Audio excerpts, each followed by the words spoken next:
At Marine Part Source, we strive to be your #1 source for marine and product information and knowledge.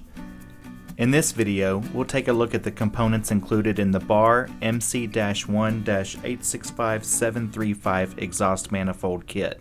This kit will fit Mercruiser inboard engines that are 5-liter and 5.7-liter V8 engines with the dry joint style exhaust. This would be engines that were manufactured from 2002 and up.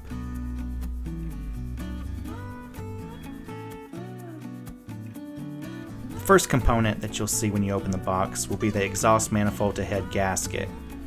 Again, since this is for a V8 application, you'll see that that gasket has 4 exhaust ports for one side of the engine.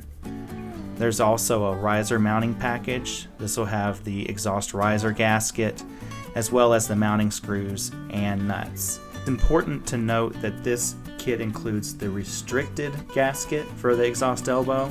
If you wanted a full flow gasket or a block-off gasket, you would need to purchase those separately. Finally included is the exhaust manifold. It can be pretty heavy. Again, it's for the V8 application, so there will be 4 exhaust ports. You can buy this kit along with thousands of repair and maintenance items for your boat on marinepartsource.com. Visit our website or give us a call for more information or for answers to your questions from our knowledgeable and experienced team.